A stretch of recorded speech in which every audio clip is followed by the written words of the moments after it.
Hello বন্ধুরা, তোমরা সবাই কেমন আছো? আশা করছি সবাই খুব ভালো আছো, আর আমিও খুব ভালো আছি। তো আমার চ্যানেলে তোমাদের সবাইকে স্বাগত। তো সকাল সকাল উঠে গেছি, এখন রেডি হব, রেডি হয়ে যাব মার্কেট। মার্কেট গিয়ে সব ফল টল ওইগুলো আনবো, কারণ আজকে আমরা একাদশীর উপবাস করেছি, আর আমাদের বাড়িতে মানে ঘরোয়াভাবে আমরা পাঠও দিই প্রত্যেক মাসে। তো সেটাই হবে আজকে। তাহলে চলো ভিডিওটা কন্টিনিউ দেখতে থাকো। দেখো, আমি চলে এসেছি মার্কেট আর কাপড়ের দোকানে। এখান থেকে নিয়ে নেবো গামছা। তো আমার নেওয়া হয়ে গেছে গামছা। এখন চলে এসেছি আমি মিষ্টির দোকানে। তো 5 রকমের মিষ্টি নেব, সন্দেশ নেব, সেটাও নেওয়া হয়ে গেছে। এখন যাব বাড়ি।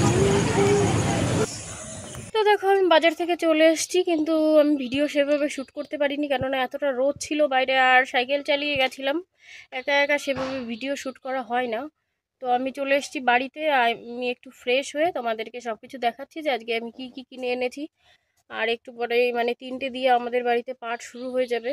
তো আমাকে তাড়াতাড়ি স্নান করে পুজো টুজো করে রেডি হতে হবে, আর সব কিছু গোছাতেও হবে। তাহলে চলো দেখতে থাকো। তো দেখো, আজকে আমি বাজার থেকে এইগুলো এনেছি। কি কি এনেছি বলছি।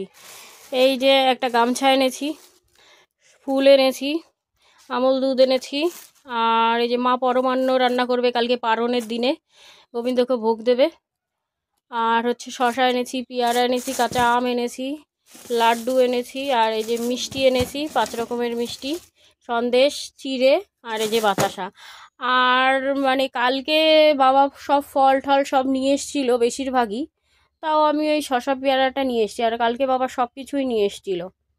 তাহলে চলো দেখতে থাকো, আমি একবারে রেডি হয়ে তোমাদের সঙ্গে কথা হচ্ছে। এই যে বৃন্দাদেবীকে এখন আমি রেডি করব, বৃন্দাদেবীর জন্য মালা রেডি করব। আর এই যে ফল মিষ্টি সব তো বাইরে ফল রয়েছে, আর এই যে ফুল, এগুলোর মালা গাঁথতে হবে গোবিন্দর জন্য। আর এই যে আমার ঘরের পুজো কমপ্লিট হয়ে গেছে। এখন আমি অল্প ফল সেবা করব। ফল সেবা করে এখন আমি ওই গিয়ে করব আমাদের বাড়িতে যে পাঠ দিচ্ছি, গীতা পাঠ, শ্রীমদ্ ভগবদ গীতা। তো সেটার জন্য প্রস্তুতি করব এখন। তাহলে চলো ভিডিওটা কন্টিনিউ করতে থাকো। এরপরে কি করছি এখন সেগুলোই দেখাবো তোমাদেরকে।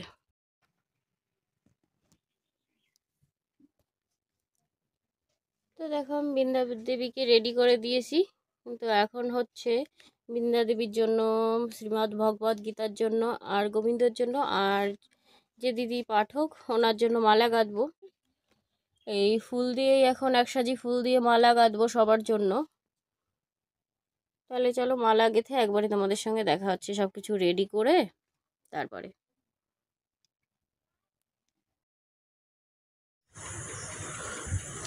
আমার দেখো মালা গাঁথা কমপ্লিট হয়ে গেছে, আর মালা গাঁথার পরেও দেখছি এতগুলো ফুল বেঁচে গেছে। তো পরে তো ফুল লাগবে এমনিও সাজাতে, তারপরে এমনি যখন দিদি পুজো করবে না মঙ্গলাচরণ, তখন তো দিদিরও লাগবে।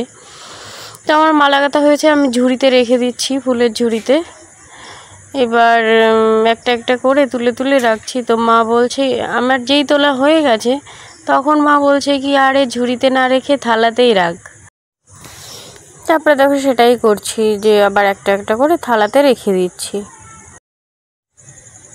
মা বলছে যে থালাতেই রাখতে হয়, ঝুড়িতে রাখতে নেই মালাগুলো, থালার উপরেই থাকে মালা। দেখো, আমার সব কিছু রেডি করা হয়ে গেছে, আর যে দিদি পাঠ করবে সেও চলে এসছে। তাহলে ভিডিওটা দেখতে থাকো, এরপরে কি কি হয় সেটা তোমাদেরকে দেখাচ্ছি।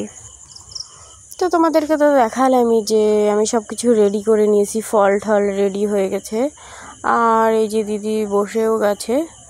এবার কি বলো তো, মানে হচ্ছে তোমার মঙ্গলাচরণ সব কিছু হয়ে গেছে। এখন মানে একটু কীর্তন হচ্ছিল মঙ্গলাচরণের পরে যেটা হয়। আর এই যে তোমরা যে ভাবছো না এত দিদি দিদি করছি, অ্যাকচুয়ালি ইনি হচ্ছে গীতা পাঠ করেন, আমার পাশেই বাড়ি, সেই জন্যই এত আমি দিদি দিদি করছিলাম।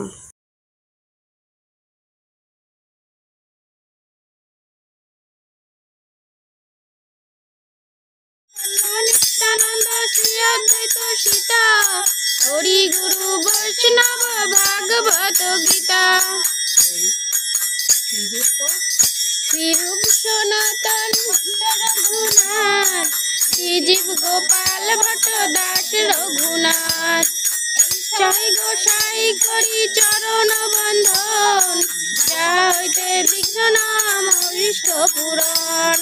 হরিহরায় নমো কৃষ্ণ যাদবায় নমো, যাদবায় মাধবায় কেশবায় নমো, গোবিন্দাম শ্রী মধুসূদন, হরি গোপীনাথ মদন মোহন।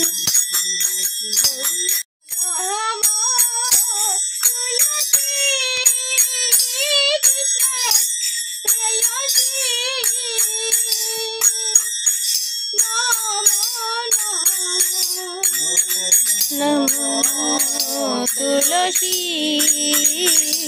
কৃষ্ণের প্রেয়সী, নমো নমো। আমি রাধা কৃষ্ণের চরণ পাবো, এই অভিলাষী কৃষ্ণের চরণ পাবো, এই অভিলাষী,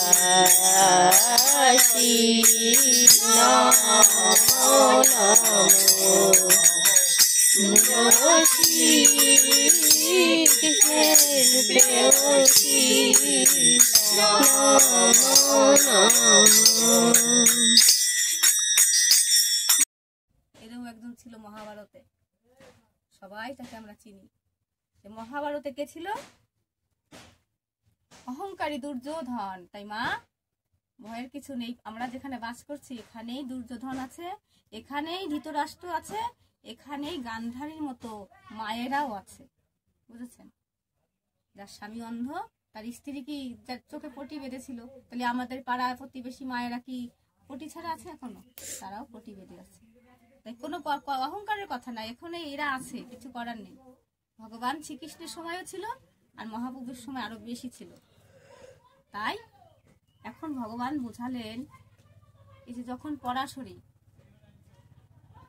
আমরা যখন বলি না আমরা ভগবানকে পাচ্ছি না, কোনো এত ডাকছি, এত দুঃখ, সত্যি ভগবানকে ডাকলে আমি না আগে জানলেই হয়তো ভগবান কৃপাময়, তোমার ভজন করার যোগ্য দেহ পাইয়াছি, কিন্তু ভজন কি করে করতে হয় জানি না।